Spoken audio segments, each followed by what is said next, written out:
Hello students, कैसे हो आप सब लोग। I hope you all are fine.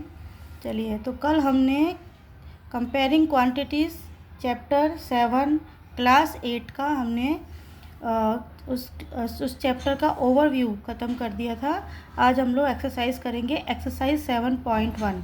उसके पहले क्वेश्चन पे आते हैं। Find the ratio of the following. हमें अब रेशियोज़ बताने हैं। तो नंबर 1 पे ए पे है speed of a cycle 15 kilometre per hour to the speed of scooter 30 kilometre per hour. तो हमें उन जो साइकिल की जो स्पीड है वो 1 घंटे में 15 किलोमीटर की है और स्कूटर की है 1 घंटे में 30 किलोमीटर की। तो उन दोनों के बीच का हमें रेशियो निकालना है। ठीक है। दूसरे में हमें 5 मीटर टू 10 किलोमीटर में रेशियो निकालना है और तीसरे में 50 पैसे टू ₹5 का रेशियो निकालना है। चलिए हम देखते हैं सॉल्यूशन में। पहला वाला लेते हैं। देखिए, सबसे पहले दी हुई है स्पीड ऑफ साइकिल। पहले साइकिल का दिया है तो हम पहले साइकिल का रखेंगे। स्पीड ऑफ साइकिल और स्पीड ऑफ स्कूटर के बीच का हमें रेशियो निकालना है। तो साइकिल की स्पीड कितनी दी हुई है? 15 किलोमीटर पर आवर, 1 घंटे में 15 किलोमीटर। और स्कूटर की स्पीड दी हुई है 30 किलोमीटर पर आवर, यानी 1 घंटे में स्कूटर चलता है 30 किलोमीटर। ऐसा क्यों? क्योंकि आपको पता है साइकिल चलाने के लिए हमको प्रेशर करना पड़ता है ना हमारे बाय फुट। लेकिन स्कूटर में तो इंजन होता है, तो वो तो आप जितना चाहे आप उतना चला सकते हैं बिना थके हुए। साइकिल पे तो आप थक जाओगे। तो उसी हिसाब से ही हमको दिया गया है। तो देखिए, हम इसमें क्या करेंगे, इसका रेशियो निकालने के लिए किलोमीटर पर आवर को किलोमीटर पर आवर से हम काट देंगे। तो हमारे पास एक नंबर बचेगा 15/30। और 15 और 30 कौन से टेबल में आते हैं आपको पता है? जल्दी बताइए। 15 1 जा 15, 15 2 जा 30, 15 2 जा 30। तो ये हमारे पास आ गया 1/2 का रेशियो, यानी 1:2। ये हमारे पास इसका आंसर आ गया। यानी इन दोनों के बीच का जो स्पीड था उसके बीच का हमने रेशियो निकाल लिया। चलिए नेक्स्ट क्वेश्चन पे चलते हैं हम। Ratio of 5 metre to 10 kilometre. जैसे हमको पता है कि 1 किलोमीटर इक्वल टू होता है 1000 मीटर। तो 10 kilometre equal to 1 multiply 10,000 metre. अब आप देखिए, इनको मल्टीप्लाई करने मत बैठिएगा। इसका स्मार्ट तरीका यही है कि देखिए 1 1 जा 1 और 1 2 3 4, ये हमारे पास 4 जीरो है। तो 1 1 जा 1 करने के बाद आप यहाँ पे ये 4 जीरो हैं उनको आप लिख दीजिएगा, तो आपके कैलकुलेशन हो जाएगा। पर अब 8th स्टैंडर्ड में इतना सारा सॉल्यूशन करना होता है, तो अगर आप एक एक चीज़ को मल्टीप्लाई करने बैठोगे तो आपका टाइम वेस्ट होगा। इसमें ये स्मार्ट ट्रिक्स आपके काम आएंगी। ठीक है। तो ये हमने किलोमीटर को मीटर में चेंज कर लिया। अब देखिए 5 मीटर है और नीचे भी हमने मीटर में चेंज कर लिया। अब क्या होगा? मीटर से मीटर हमने काट दिया, यानी कि यूनिट से यूनिट हमने कट कर दी। अब हमारे पास है 5/10,000। तो 5 1 जा 5, 5 1 जा 5, 5 2 जा 10 और ये 3 ज़ीरो, ये हमारे पास आ गई।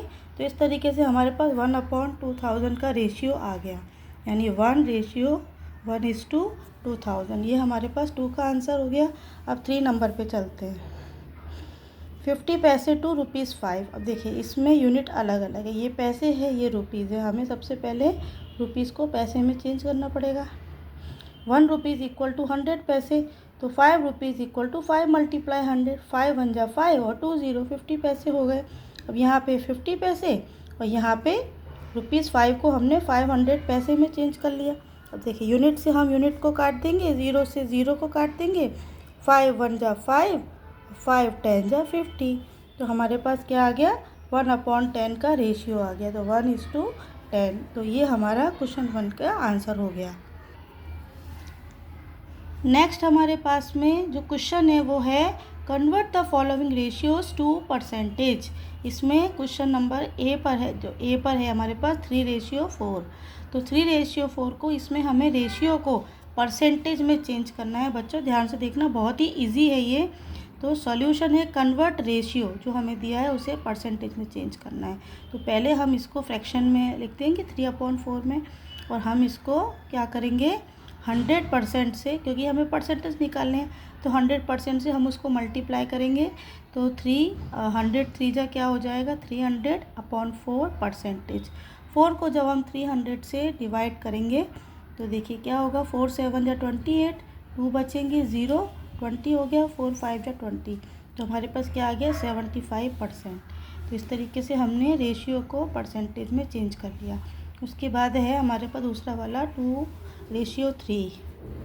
Convert ratio 2:3 to percentage. तो 2:3 को हम 2/3 में मतलब लिख देंगे। फिर वही सेम प्रोसेस 100% से हम उसको जो है मल्टीप्लाई करेंगे। तो 200/3 परसेंटेज, 3 से हम 200 को डिवाइड करेंगे तो 3 6 जा 18, 2 बचे, वापस 3 6 जा 18, 2 बचे। तो ये हमारे पास आंसर आ गया 63/2/3 परसेंटेज। आई होप ये आपको समझ में आ गया होगा। अगर फिर भी कोई डाउट हो तो आप कमेंट सेक्शन में जाके मुझसे पूछ सकते हैं, मैं आंसर दूंगी आपको। Okay, so now start question number 3। 72% of 25 students are interested in mathematics. How many are not interested in mathematics? कि एक क्लास में 25 स्टूडेंट है, उसमें से 72% है उन्हें मैथ्स का बहुत इंटरेस्ट है मैथ्स में। तो कितने बच्चे ऐसे हैं जिन्हें मैथ्स में इंटरेस्ट नहीं है? तो देखिए 72% of 25 student are interested in maths. 25 student में से 72% बच्चे हैं जो मैथ्स में उन्हें इंटरेस्ट है। तो कितने स्टूडेंट हैं जिनको मैथ्स में इंटरेस्ट नहीं है?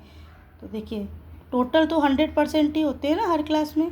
तो 25 स्टूडेंट है यानी वो 100% है उसका। तो 100 में से कितने 72% को हमने माइनस कर दिया, तो हमारे पास क्या बचा 28%। यानी कि 28% बच्चे ऐसे हैं जिनको मैथ्स पसंद नहीं है बिल्कुल भी। तो अब हमें उनको नंबर्स में बताना है। तो 28% यानी 28/100, और कितने में से? टोटल में से 25 में से। तो देखिए 25 1 जा 25, 25 4 जा 100, ठीक है। फिर या 4 जो आया, 4 से हमने 28 को काट दिया, 4 7 जा 28 और 7 1 जा 7। तो इस तरीके से हमारे पास 7, यानी कि 7 students are not interested in maths. तो 7 स्टूडेंट्स को मैथ्स में बिल्कुल भी इंटरेस्ट नहीं है, ठीक है। तो अब हम मिलते हैं नेक्स्ट वीडियो में नेक्स्ट क्वेश्चंस के साथ में। आप लोग जब भी आप वीडियो देखने बैठे पेन और नोटबुक को साथ लेकर बैठा कीजिए, और साथ साथ में आप सम्स करते जाएंगे तो आपको प्रैक्टिस होती जाएगी। So all the very best, bye.